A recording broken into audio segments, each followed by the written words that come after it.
संभव क्लासेज में एक बार फिर आपका स्वागत। मैं हूं जी.आर. चौधरी और मेरे साथ आप पढ़ रहे हो मनोविज्ञान।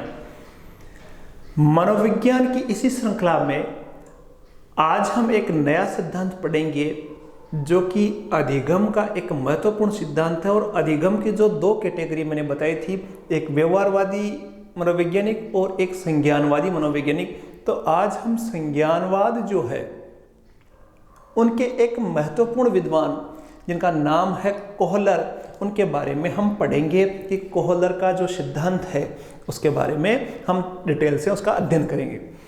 तो देखो, कोहलर के अध्ययन करने से पहले मैं आपको थोड़ा सा उनका सामान्य सा परिचय बता दूं कि कोहलर ने जो सिद्धांत दिया था उस सिद्धांत को अंतर्दृष्टि का सिद्धांत कहते हैं या शूज का सिद्धांत कहते हैं।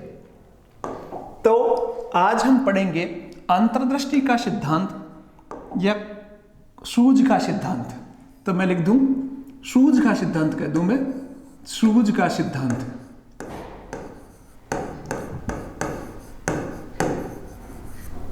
सिद्धांत जिसको अंग्रेजी में बोलते हैं इनसाइट थ्योरी।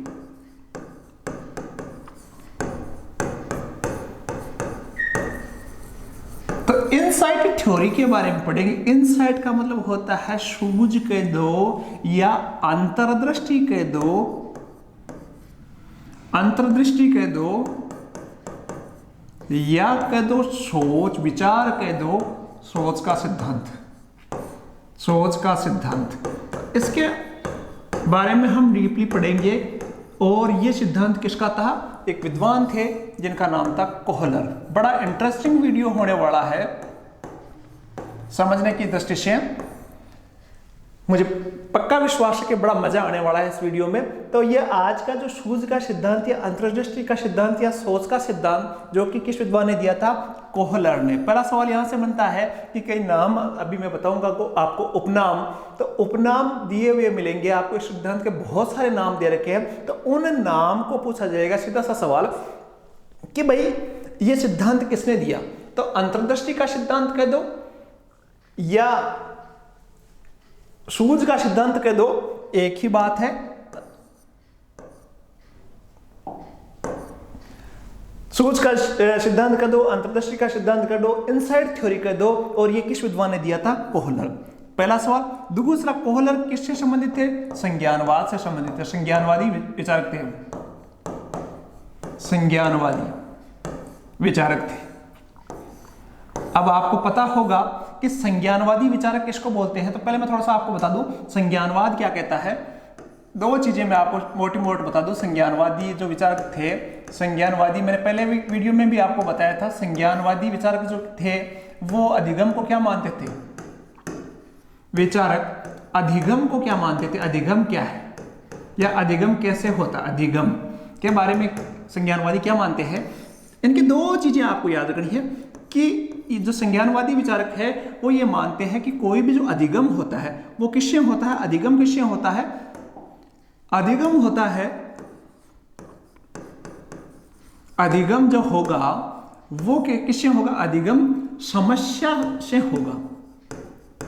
पहली बात कि कोई समस्या आएगी तो क्या होगा? अधिगम होगा। दूसरा है कि अधिगम जो होगा वो अचानक होगा, क्रमबद्ध अचानक होगा अधिगम। दो मोटी मोटी बातें आपको ज्यादा नहीं लिखूंगा। दो मोटी मोटी बात कि अधिगम है वो किसकी वजह से होगा? समस्या होगी और समस्या के निराकरण में से अधिगम होगा। और ये जो अधिगम होगा वो अचानक होगा। तो ये तो मोटे मोटे बात है संज्ञानवाद की। अब मैं आपको बात कर रहा हूं कोहलर की। तो कोहलर के बारे में मैं बता दूं कि कोहलर जर्मनी के एक मनोवैज्ञानिक थे और इन्होंने एक जानवर था जिनका नाम था सुल्तान, और ये चिंपैंजी था। वनमानुष कह दो, वनमानुष पर प्रयोग किया था। वनमानुष आ जाए या चिंपैंजी, तो इस पर उन्होंने प्रयोग किया था। कोहलर ने किस पर प्रयोग किया? वनमानुष या चिंपैंजी, और उसका नाम था सुल्तान। ठीक है, उस चिंपैंजी का क्या नाम था? सुल्तान। तो कई बार यह भी सवाल आता है कि उस चिंपैंजी का क्या नाम था? सुल्तान। अब इन्होंने एक छोटे से टापू का नाम था केंद्रीय द्वीप। जर्मनी का एक छोटा सा द्वीप है केंद्रीय। कौन सा द्वीप है? केंद्रीय। तो केंद्रीय द्वीप पर उन्होंने एक प्रयोग किया था, केंद्रीय द्वीप, तो उस पर उन्होंने प्रयोग किया था। यह प्रयोग काफी लंबा समय तक चला। 1913 से उन्होंने स्टार्ट किया था यह प्रयोग, और बहुत बहुत लंबे समय तक 5 साल तक उन्होंने यह प्रयोग किया, 1918 तक। तो 1918 तक उन्होंने यह प्रयोग किया था। ठीक है, ये तो सामान्य सी बात थी, सामान्य संज्ञानवादी विचारक थे ये। उन्होंने वनमानुष या चिंपैंजी पर प्रयोग किया, और उस चिंपैंजी का क्या नाम था? सुल्तान। क्या नाम था? सुल्तान। और सुल्तान जो चिंपैंजी था उस पर उन्होंने एक छोटे से द्वीप है केंद्रीय द्वीप, उस पर प्रयोग किया, और ये 1913 से 18 तक ये लंबा प्रयोग चला।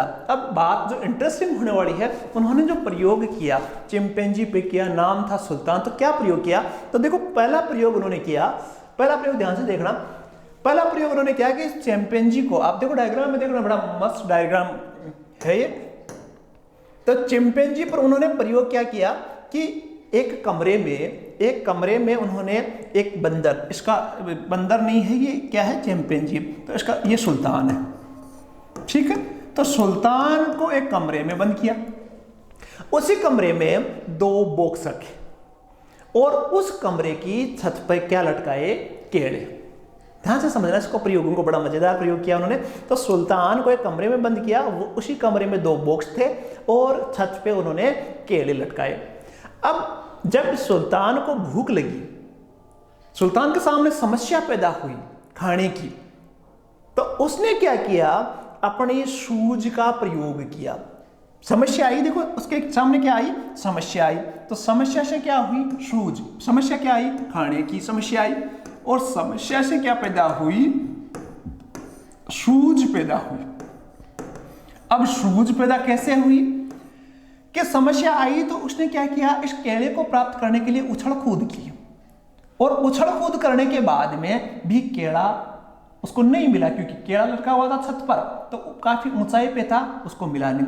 फिर वो एक कोने में बैठ गया। समस्या आई, समस्या से पूरा सोच विकसित हुई, उसकी सूझ विकसित हुई, और उसने एक अल्टरनेट निकाल दिया, उसका रास्ता निकाल दिया कि उन्होंने दोनों बक्सों को एक के ऊपर एक रखा, और फिर उसके ऊपर चढ़ के उन्होंने केड़े प्राप्त कर ली। अर्थात कॉलम ने कहा कि कोई भी समस्या जब आती है तभी अधिगम होता है। पहली बात क्लियर रखना कि अधिगम कब होता है? कि कोई समस्या आती है और समस्या की वजह से अधिगम है। ये उसका पहला प्रयोग था। दूसरे प्रयोग में उसने क्या किया? दूसरे प्रयोग में देखना चित्र को, दूसरे प्रयोग में उसी सुल्तान को एक क्या कर दिया? पिंजरे में बंद कर दिया। ये सुल्तान है, और उसको उसने क्या कर दिया? पिंजरे में बंद कर दिया। अब पिंजरे में उसने 2 छोटे छोटे स्टिक के लकड़ियां रख दी। लकड़ियां ऐसी थी कि इनको आपस में जोड़ा जा सकता है, और वही केड़ा क्या रखा? बहुत दूर रख दिया। अब सुल्तान ने क्या किया? शुरुआत में ये समस्या पैदा होगी, उसको खाना था, केड़े खाने थे। अब समस्या ये पैदा होगी कि केड़े क्या रखे हुए थे? दूर। तो दूर रखे हुए थे, समस्या पैदा हुई, और समस्या पैदा होने से उसने एक और सूझ विकसित की। उसको देखना, उसने क्या किया? बहुत सारे प्रयास करने के बाद में सुल्तान ने क्या किया? उन दोनों लकड़ियों को आपस में जोड़ा, और पहुंच गया कहां तक? केड़े तक। अब देखो, केड़े तक पहुंच के उसने केड़े को नजदीक घसीटा, और उसने केड़ा खा लिया। उसने क्या कर लिया? केड़ा आराम से खा लिया। ये 2 प्रयोग उसके महत्वपूर्ण थे। ये कौन से द्वीप पे किया? केंद्रीय द्वीप पर उन्होंने ये प्रयोग किया। कब से किया? वापस आपको बता दूं, 1913 से लेकर 1918, और द्वीप का नाम था केंद्रीय द्वीप। ठीक, ये प्रयोग किया। अब देखो, प्रयोग समझ गए। इसके आधार पर जो कॉलर थे, उन्होंने 2 सिद्धांत, 2 बातें उन्होंने दी। उन्होंने कहा कि समस्या आती है, पहली बात उसकी थी कि समस्या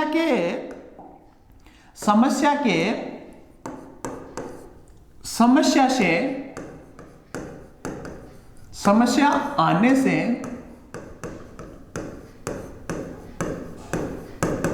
सूझ विकसित होती है। ठीक है, विकसित होती है। जैसे आप अभी साइकोलॉजी पढ़ रहे हो तो साइकोलॉजी का जो अधिगम कर रहे हो वो क्यों कर रहे हो?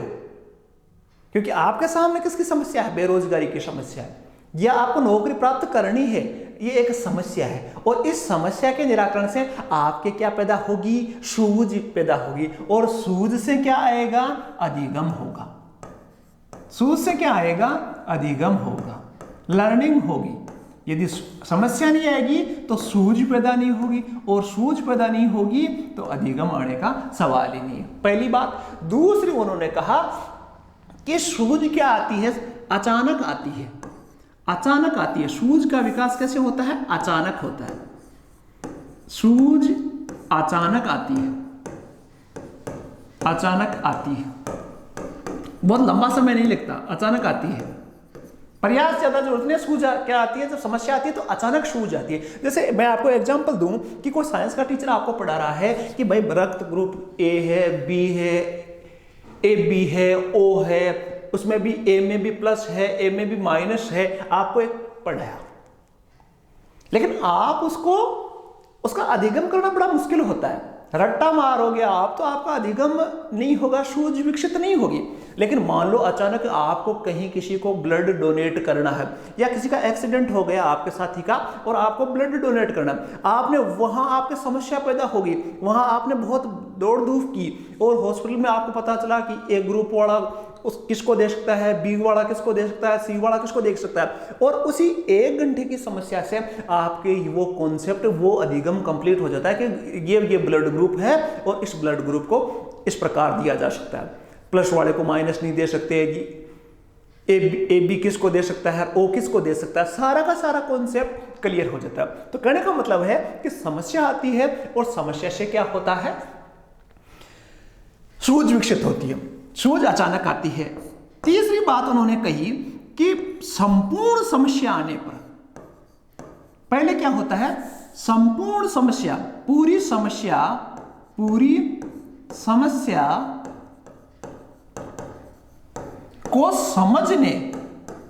को समझने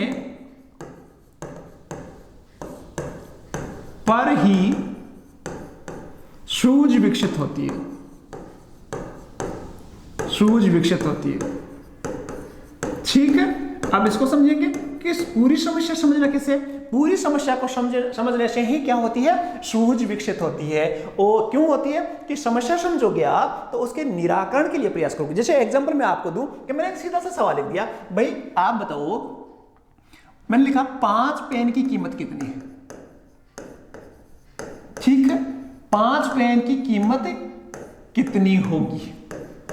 ठीक है, मैंने सीधा सा सवाल किया आपसे, आपकी गणित अच्छी है, 5 पेन की कीमत कितनी होगी? पेनों की कीमत लिख दो, 5 पेनों की कीमत कितनी होगी? ये मैंने एक सवाल आपसे किया। ठीक है, अब सवाल सीधा सा है, आप इसका जवाब दे दोगे? 5 पेनों की कीमत कितनी होगी? अब मैंने क्या समस्या पूरी नहीं रखी। आप पूछोगे 5 पेनों की कीमत कैसे निकाल सकते हैं? अब इसमें यदि मैंने ये जोड़ दिया, समस्या पूरी है कि 1-2 पेन की कीमत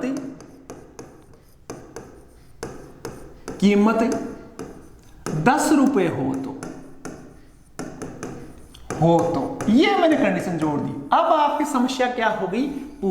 पूरी समझने लायक हो गई।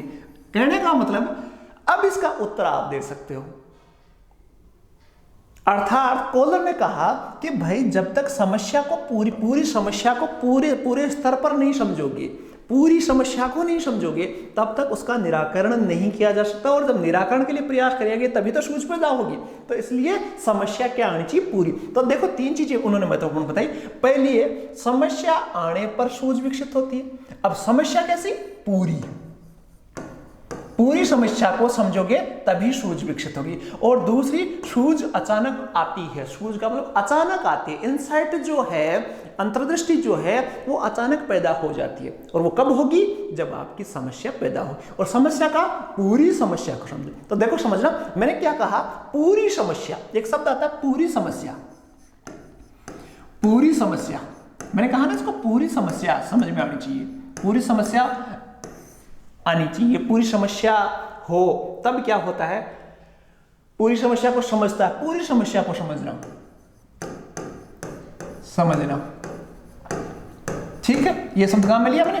अब देखो ये जो पूरी समस्या है या मतलब किसी चीज को पूर्णता से देखा जाए उसको बोलते हैं गेस्टाल्टवाद।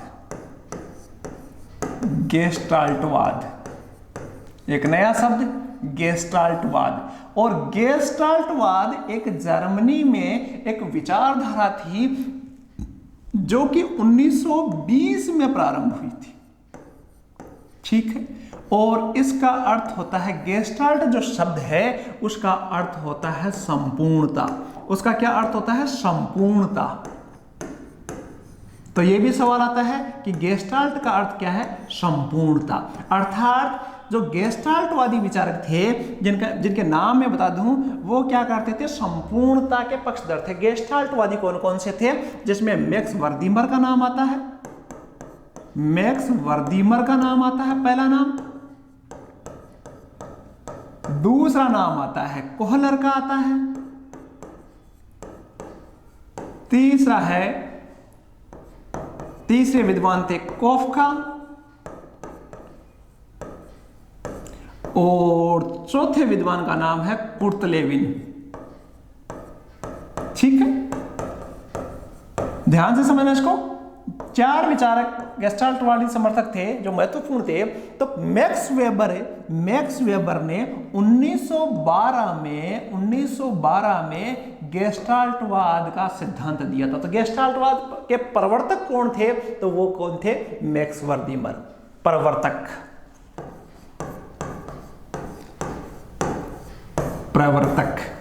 तो गेस्टाल्टवाद के प्रवर्तक कौन थे? मैक्स वर्दीमर। और उन्होंने 1912 में इसी सिद्धांत दिया था, गेस्टाल्टवाद।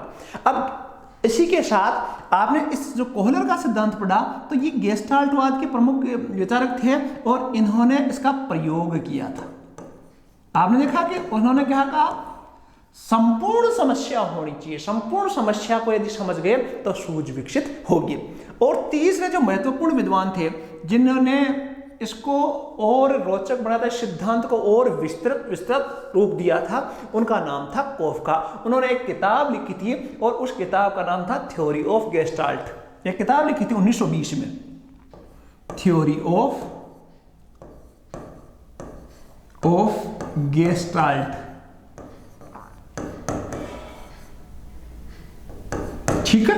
उन्होंने एक किताब लिखी थी थ्योरी ऑफ गेस्टाल्ट। कब लिखी? 1920 में। तो इन्होंने इस सिद्धांत को विस्तृत, इन्होंने केवल चर्चा की थी। पैदा जो सिद्धांत हुआ था उसके प्रवर्तक जो थे मैक्स वेबर थे, लेकिन इस सिद्धांत के अपने सिद्धांत में प्रयोग किसने किया? कोहलर ने। और इस सिद्धांत को विस्तारित रूप दिया कोफका ने। तो तीनों का नाम अलग अलग सवाल आता है। पहला प्रवर्तक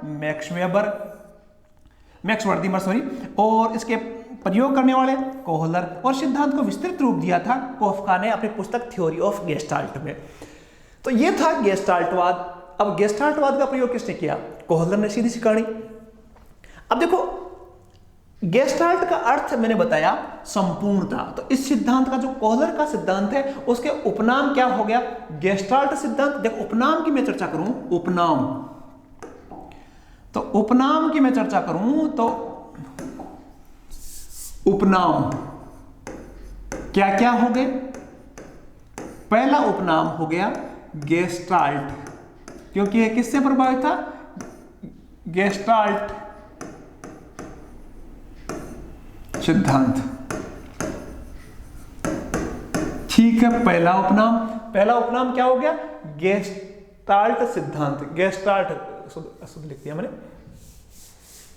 तो पहला उपनाम हुआ गेस्टाल्ट, ठीक है। दूसरा देखो, इसी सिद्धांत को संपूर्णता का सिद्धांत, इसका मतलब भी यही हुआ, गेस्टाल्ट ही, संपूर्णता का सिद्धांत, ठीक है। तीसरा इसका नाम हुआ शूज का सिद्धांत। उपनाम काफी महत्वपूर्ण है, शूज का सिद्धांत, क्योंकि उसने चैंपियनजी ने क्या किया था? शूज से, शूज का सिद्धांत। चौथा नाम हो गया इसका अंतर्दृष्टि का सिद्धांत, अंतर्दृष्टि का सिद्धांत।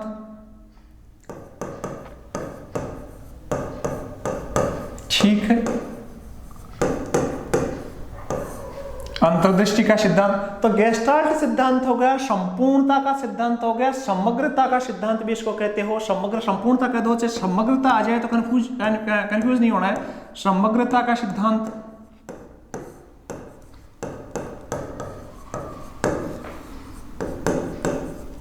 अंतर्दृष्टि को सोच भी कहते हैं, तो सोच का सिद्धांत,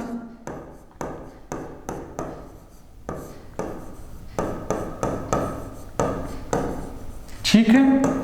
बहुत सारे उपनाम है इसके, गेस्टाल्ट सिद्धांत, संपूर्णता का सिद्धांत, सूझ का सिद्धांत, अंतर्दृष्टि का सिद्धांत, सोच का सिद्धांत, समग्र का सिद्धांत, तात्कालिक ज्ञान भी कह सकते हैं इसको, तो तात्कालिक ज्ञान का सिद्धांत,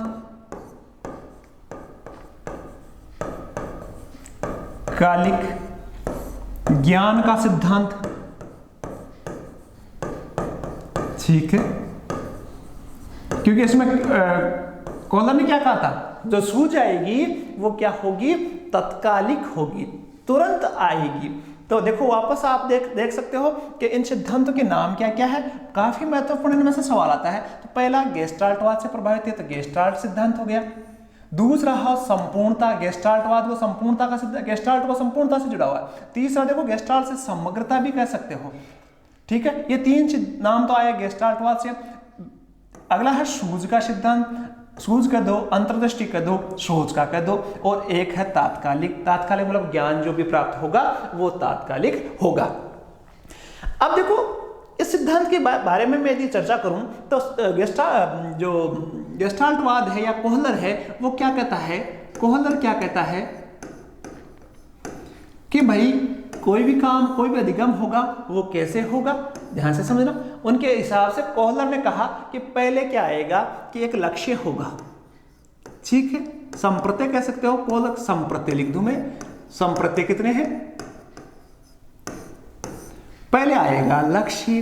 अब लक्ष्य को प्राप्त करने के लिए क्या आएगी, बाधा आएगी, ठीक है। तो दूसरी आई बाधा, और बाधा आएगी तो क्या पैदा होगा, तनाव पैदा होगा। तो तीसरी संप्रत्यय क्या है, तनाव पैदा होगा। अब तनाव पैदा होगा तो क्या आएगी, सूझ पैदा होगी, ठीक है। और सूझ से क्या आएगा, अधिगम हो जाएगा और उस समस्या का निराकरण हो जाएगा। सूझ से क्या होगा, संगठन होगा। संगठन का मतलब जब सूझ पैदा हो जाएगी तो कोई भी जो अधिगम करता है या कोई भी व्यक्ति है तो उसमें क्या आएगी, पूरी की पूरी शक्तियां जो माइंड की है वो संगठित होकर प्रयास करेगी, संगठन होगा। और उसके बाद में क्या पैदा हो जाएगा, उसके बाद में पैदा होगा पुनरुत्थान। एक शब्द लिया उन्होंने, पुनरुत्थान, ठीक है। अर्थात उस पर विजय प्राप्त वो कर लेगा। तो इस प्रकार उन्होंने 5 संप्रत्यय, 6 हो गए, बाधा, तनाव, सूझ, संगठन और पुनरुत्थान। लक्ष्य, बाधा, तनाव, और तनाव से सूझ पैदा होगी, सूझ से संगठन होगा, संगठन से पुनरुत्थान होगा। तो ये 6 स्टेज उनकी हो गई। 6 स्टेजों में कोई भी सूझ विकसित होती है। अब देखो आपके एक एग्जांपल में दूं कि जैसे मैंने आपसे सीधे से सवाल पूछा, जैसे इसका उपयोग मैं शिक्षा में उपयोग लिख दूं मैं, तो शिक्षा में उपयोग इसका क्या हुआ। अब यदि सिद्धांत को समझ गए हो तो शिक्षा में उपयोग क्या होगा, शिक्षा में उपयोग, भाई सिद्धांत हम किसमें उपयोग में लेना है, शिक्षा में लेना है। तो शिक्षा में पहले देखो उन्होंने बात कही कि कोई भी जो अधिगम होता है वो समस्या से होता है और अचानक होता है। तो इस वजह से उन्होंने कहा कि शिक्षा में रटने की प्रवृत्ति पर रोक लगनी चाहिए। रटने की प्रवृत्ति सही नहीं है, प्रवृत्ति क्या है, सही नहीं है, सही नहीं है, ठीक है। दूसरा शिक्षा में है कि संपूर्ण समस्या रखो, संपूर्ण समस्या रखो। जैसे अपने आप संपूर्ण समस्या रखोगे तो समस्या रखते ही क्या होगा, सूझ विकसित होगा। जैसे मैंने आपको एग्जांपल दूं मैं आपको कि मैंने एक शब्द कहा कि भाई यार 4 शब्द लिखता हूं मैं, पुनरुत्थान, दूसरा लिखा पुनरुत्थान। ठीक है, ध्यान से देखना। तीसरा लिखा पुनरुत्थान।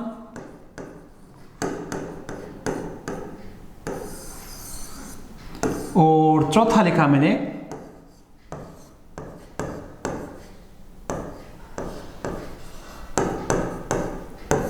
ठीक है।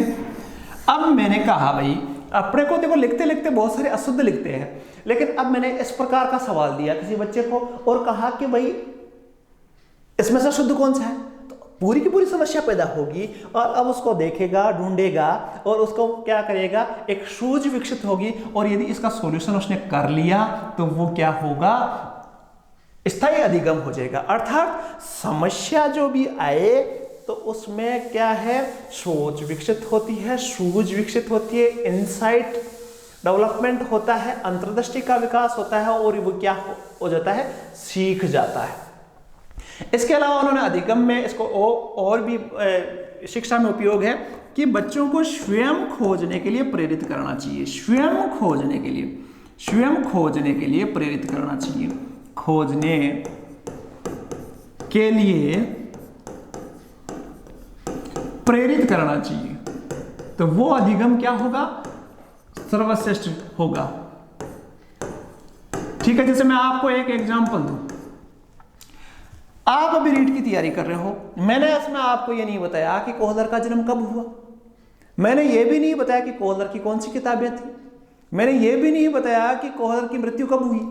अब ये मैंने कहा कि आपको क्या करना है, खोजना है। अब आप क्या करोगे, आपके सामने समस्या आएगी, मैंने कहा कि एग्जाम में आएगा सवाल कोहलर का जन्म कब हुआ, तो आप क्या करोगे, उस समस्या को ढूंढोगे, सोच विकसित होगी, अंतर्दृष्टि विकसित होगी, ढूंढोगे, प्रयास करोगे। जब यदि आपने ढूंढा, आपके सोच विकसित हुई, वो सवाल आपका कभी आप उसमें भूलोगे नहीं और कभी गलत नहीं होगा। इसलिए साइकोलॉजी पढ़ने के साथ साथ जो भी वीडियो आप देख रहे हो, उस वीडियो के साथ साथ अन्य चीजों को आप ढूंढने की कोशिश करना और ढूंढ के आपको जब भी प्राप्त होगी तो एक नई सोच विकसित होगी, नई सूझ विकसित होगी, तो इसको इसमें इम्प्लीमेंट कर सकते हो। और साथ ही जो अध्यापक परीक्षा की तैयारी कर रहे हो तो आप उस समस्या को समझो कि भाई साहब 15 लाख बच्चे एक एग्जाम में बैठ रहे हैं और सिलेक्शन कितने का होना है, 30,000 का, 20,000 का, 25,000 का।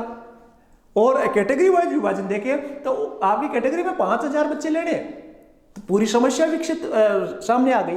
अब समस्या सामने आ गई तो आपकी पढ़ाई का तरीका भी तो चेंज होने वाला, यही तो कोहलर महोदय कह रहे हैं। तो इसलिए इसको इम्प्लीमेंट अपने शिक्षक भर्ती की जो तैयारी है उसमें करो। मैंने पूरी कोशिश की है कि कोहलर के सिद्धांत को आप पूरी तरह समझ जाओ, समग्र समझ जाओ। और इस सिद्धांत में देखो एक और चीज मैं आपको बता दूं कि ये सिद्धांत कैसे चलता है, ये सिद्धांत जो थ्योरी है उसकी कैसे चलती है, ये भी एक महत्वपूर्ण है कि इसमें क्या होता है, पूर्ण से अंश की ओर चला जाता है। पूर्ण से क्या है, अंश की ओर, अंश की ओर। जैसे चला जाता है कि भाई पूर्ण से अंश की ओर कैसे, कि जैसे आपको किसी बच्चे को फूल के बारे में बताना है कि ये गुलाब का फूल है, तो आपको सीधा उसको गुलाब के फूल के बारे में नहीं बता सकते, आप उसको कम से कम उस पूरे पौधे को बताओ पहले, फिर उसकी पत्तियों को बताओ, फिर उसके फूल के बारे में बताओ, उसकी जड़ के बारे में बताओ। लेकिन पहले क्या बताना है अपने को, पूरे पौधे के। पूर्ण से अंश की ओर चलता है, या इसको यूं भी कह सकते हैं स्थूल से सूक्ष्म की ओर यह सिद्धांत चलता है। कई बार यह भी सवाल आता है, स्थूल से सूक्ष्म की ओर चलता है, ठीक है, सूक्ष्म की ओर चलता है। पहले स्थूल होता है, मतलब पूर्ण होता है ये, फिर उसके क्या है, सूक्ष्मता की ओर चलता है। तो ये था आपका कोहलर का सिद्धांत, सिंपल सा सिद्धांत, प्यारा सा सिद्धांत। और मैंने कोशिश की है कि इसको और प्यारे तरीके से आपको समझ में आए।